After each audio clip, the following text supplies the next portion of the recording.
అందరికీ నమస్కారం.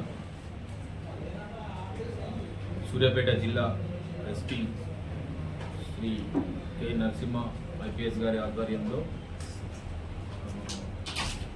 CCS Suryapet inspector Shivakumar వాళ్ళ సిబ్బంది, అదేవిధంగా Kodad town CI Shivashankar, SI Sudheer and వాళ్ళ సిబ్బంది అంతా కలిసి మాకు వచ్చిన ఒక ఫిర్యాదు, ఒక మనిషి కోదాడ పట్టణాన్ని పరిధికి చెందిన ఒక వ్యక్తి కిడ్నీలు ఖరాబ్ అయితే అతని ఈ కిడ్నీని తీసుకోవడం కొరకు విజయవాడకు చెందిన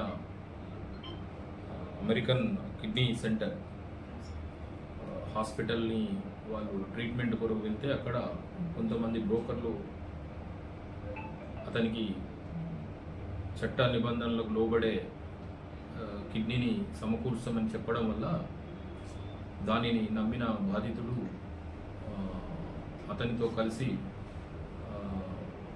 ఈ డీల్ని మాట్లాడుకొని దాదాపు 12 లక్షల రూపాయలు అతనికి ఇవ్వడం జరిగింది. ఈ తాతారావు అనే వ్యక్తి, కందూరి తాతారావు అనే వ్యక్తికి ఇవ్వడం జరిగింది.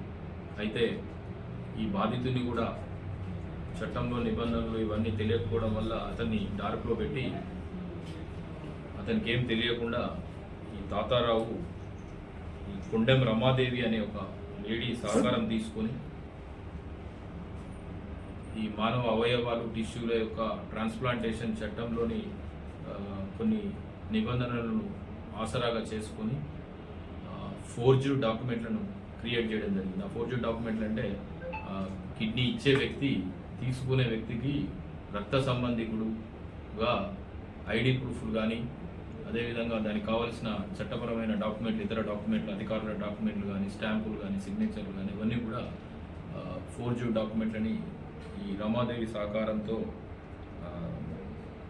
తయారు చేసి వాటిని ఈ హాస్పిటల్లో పనిచేసే సిబ్బందిని వాళ్ళకు కూడా ఇందులో సహకారం తీసుకొని ఆ హాస్పిటల్కి సబ్మిట్ చేసి ఈ కిడ్నీ ట్రాన్స్ప్లాంటేషన్ చేయడం జరిగింది. ఇది డిసెంబర్ 2024లో చేయడం జరిగింది. అయితే ఈ మొత్తం సమాచారంలో ప్రాథమికంగా కొంత సమాచారము మన కోదాడ డిప్యూటీ డిఎంహెచ్ఓ మనోరి రోజా గారికి వాళ్ళకి రావడం జరిగింది.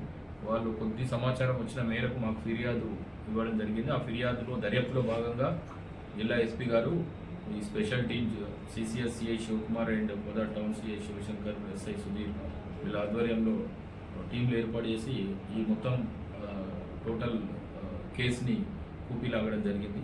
దాంట్లో భాగంగా ఈరోజు ఈ కడుపూరి తాతారావు ఈయన